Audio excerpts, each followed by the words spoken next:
It's hard when you're young to wake up in the off season at 6 a.m. to go train and work out, knowing that all your friends are sleeping in and eating pancakes.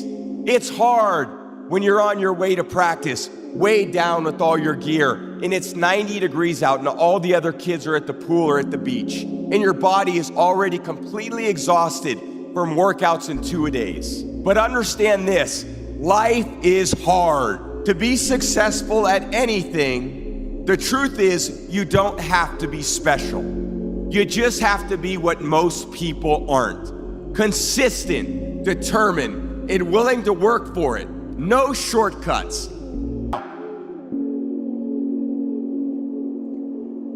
What if I told you this was the last Monday morning of your life? What if I told you die this week?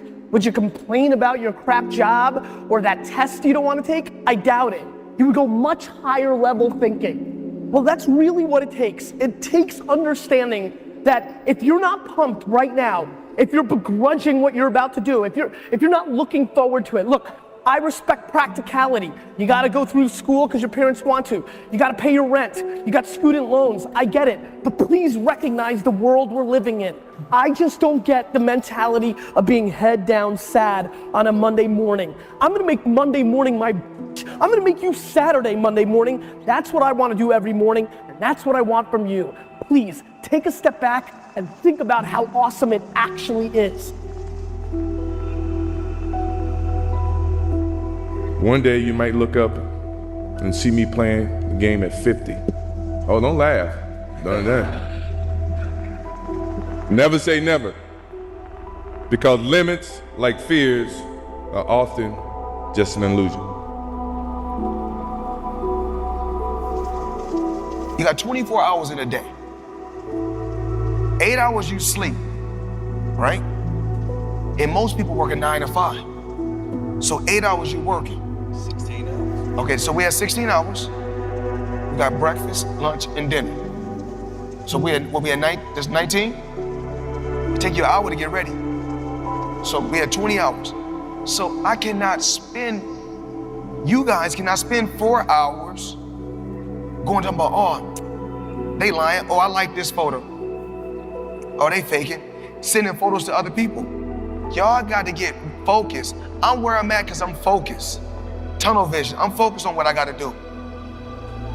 Y'all got to have a game plan. I hope every one of you behind your screens or in this arena can feel this level of happiness just one time in your life. I hope all of you can feel how happy I am just one time in your life. But guess what? You never feel this level of happiness if you don't go for something in your own life. When they knock you down, when they try on you, when they talk about you, and they try to put their foot on your neck. If you stay down, you will never ever get that resolve. Fortify your mind and feel this level of happiness as you rise one time in your life. David Goggins, he wrote me last night, and I can't repeat what he said verbatim, but the basis of his message was, be the guy who embraces the ugly, the miserable. Be the guy who embraces hard work, the grind. Don't be afraid of being hurt. Don't be afraid of sacrificing some blood. It's time to stay focused. It's time to decide clubs, partying, trying to fit in and socialize, rub elbows with everybody so people can stop calling you weird. Why are you so antisocial? Because I'm trying to get it. Why are you staying on the basketball court so much? Because I'm trying to get it. Why are you out there practicing in the hot sun when ain't nobody else out there? Because I'm trying to get it. Why are you not clubbing like every time I text you and invite you to go do something fun and cool, you always studying? Because I'm trying to get it. Let me tell you something, homie. These women ain't going nowhere. These clubs, these parties, all this shit ain't going nowhere. The more weird you are is a reflection of how committed you are to focusing on your shit molding and shaping and developing your ideas and your craft so that when it's time for you to make your rounds, you gonna fly. Nobody cares about you is something that was never made clear to me. And I mean that in the most positive, optimistic, inspiring, motivating way. Like, I think that, especially if you see yourself as a creative or you want to exist on YouTube or as a filmmaker, or a musician, or as an artist, or a painter, or any of those things, like, you think that everybody's paying attention.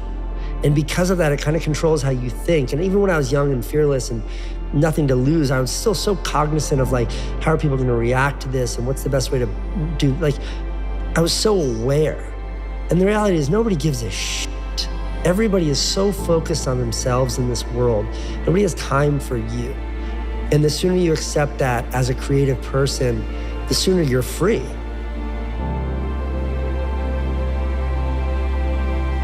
My grandfather walked 10 miles to work every day. My father walked 5. I'm driving a Cadillac. My son is in a Mercedes. He said my grandson will be in a Ferrari. But he said my great-grandson will be walking again. So I asked him, I said, well, why is that? And he said to me, tough times create strong men. Strong men create easy times. Easy times create weak men. Weak men create tough times. He said to me, many will not understand, but you have to raise warriors. If you had to create a human, what would you put them through to make them tough? It probably wouldn't be a really chill life. What would you put them through to make them patient? You probably wouldn't give them things immediately. And so it's like we want these traits, but each of the traits has a price tag attached to it. It's just like, do you want to pay the price tag to get the thing? And so I think if people reframed the period of life that they're going through as the price that they're paying out of their wallet, but the wallet is their time, is the seconds of life that they're trading for it, then I think more people would be willing to make the trade. Because at least when I look at myself, like when I'm 80 something years old and I'm looking back on my life, I want to have these traits. But in order to have those traits, I know I have to go through these things. And I think for me, that's given me a lot of comfort in hard times. Most people don't want it that badly, which is why they always ask the question, man, how did you get to where you are? You know how to do it. You know exactly how to be you or how to be me. You don't want to do it. So I can't make you do it, nor do I have the time or energy to force you into that place that I know you have to be to do it. There's no luck in this game, man. There may be a little bit of luck, but the luck happens after you bust your ass and you put yourself in that lucky situation. Luck doesn't happen. You put yourself in that situation where luck might fucking happen. The thing is, man, it's always gonna be a party. There's always gonna be a time to celebrate and a time to join friends or a day to, I mean, the bars are always open. No matter how old you are, they're always open, you know? What's not always open is the opportunity to check the box in life, you know, to achieve your dreams. That's not always open. And it's funny, it's like, you know, I'm not saying you do it all the time and everything else, because everyone needs release in life. But it's funny when you're coming here and you're closing the gym up, and there's no one in the parking lot except for my car. I didn't have to shoot up anything. I didn't have to drink anything. I didn't have to go party anything. All I had to do was just go work out. And now what's going to happen is a residual effect of that. Not only does my body grow, but my belief in whatever my current endeavors are, they seem closer. They seem like, you know, I can reach out and grab them now. There'll be times where you succeed and there are times that you fail.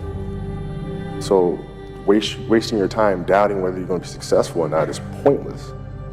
It is. I mean, you just put one foot in front of the other, you control what you can't control, and then you see what the outcome is, right? If you win, great, you're going to have to wake up the next day and do the journey over again. If you lose, it sucks, but you're going to have to wake up the next day and do the journey all over again anyway, right? So it's really pointless to sit here and debate or have doubt or this, that, and the other. You train as hard as you can, and you step out there and you let it flow. Greatness is not meant for a few chosen people. It's meant for those who persistently pursue their dreams every day and make that choice when they wake up. Just a mentality, really. Aspirations come from people that do amazing things, but they're really ordinary people just waking up every day doing it, doing the little things that other people aren't doing. So chop wood, carry water, I gotta stay poised is definitely something that I'm always living by every single day. So not just in the basketball court either, it's my life. Every morning when you get up, say over and over to yourself, do it now, do it now, do it now, I do it now, do it now. Whenever you have this tendency to procrastinate, program your subconscious mind with this automatic conditioned command, do it now, do it now, do it now. The key to overcoming procrastination is to develop a sense of urgency. Be the kind of person who gets things done quickly. Be the kind of person who launches fast on a task. If you decide to be rich today, who gonna stop you? Who? If you decide you want to be rich, all you gotta do is start. Why not? Who gonna stop you? Unless you tell it to the wrong person. Mama, listen to me. I'm going to be rich. Anybody rich in this family? Go in there and sit down somewhere. Get yourself a good job. Oh, mama, you must be right. No, mama could be wrong. Because what you have in your imagination, God didn't show it to your mama. I'm sorry. He showed it to you. And to all of you watching here, come close to the screen and listen. People don't have to like you. People don't have to love you. They don't even have to respect you. But when you look in the mirror, you better love what you see. And my personal question to you is, why not you? You've got the brains, you can make decisions, you can study the plan, you can change your life, you can grow immensely in the next few years, you can make your dreams come true, you can build a financial wall around your family nothing can get through. You can become healthy, you can become powerful. Why not you? And now here's my last question. Why not now? There never was a better time. You cannot change your life unless you change something. If you always do what you always did, you'll always get what you always got. No matter what it is. Many times you say to yourself, I gotta lose weight, I'm too fat. And then you know what? During the day you eat at night, and the next day you get mad at yourself. Well, what do you want? What do you want? You gotta change something. So I wanna ask you a question. What are your fears? What are you afraid of? What are you scared of? Because we all have fears, don't we? We all have something that's blocking us, that's holding us back. And as we begin to look at life, what we realize is that the reason that most people are not living out their true potential and not doing all of the things that they would really like to do is because of fear. Some people call fear false evidence or expectations appearing real. Following your dreams is a lonely, solitary, scary, dangerous pursuit. You can't wait for somebody to think you can do it. Nobody knows what you are. Like even sometimes you don't really even know what you are. You got to take your shot. And it's like, as much as you want people to agree and you want the people around you to be supporting your dreams and all, it's not going to be like that all the time. You got to do it alone. And people will help you, and when you get the ball rolling, people will jump on. But if you don't believe, nobody else is going to believe. See, the point is, you don't know how much future you've got. What's gone is gone. There's absolutely nothing you can do about it. Some of you have had divorces. Some of you have probably had bankruptcies. Some of you have had terrible things happen in the past. But what's gone is gone. It's in the past. And to spend your time Focusing on the past is to spend the only thing that you've got, and that's what's right here, right now, because the sand never stops running. This is all we've got. And to spend your time now thinking of what happened there is making absolute certain that the future is going to be the same as the past. I became obsessed with being the baddest motherfucker that God ever created. Am I that? I don't care. I believe it. And I was trying to tell him, once you become obsessed with something, obsessed, it's okay to be unbalanced for a while. It's okay. Don't be all this stuff people say, you gotta be balanced. To be the best in the world at what you do, it's not about being a Navy SEAL, people. The best at what you do, you have to be unbalanced to find every bit of energy and strength that you have to pull it off. What's your book look like? What does your fucking book look like? Like your life is a book. You got a bunch of chapters in your book, but when they close that book, how good was the book?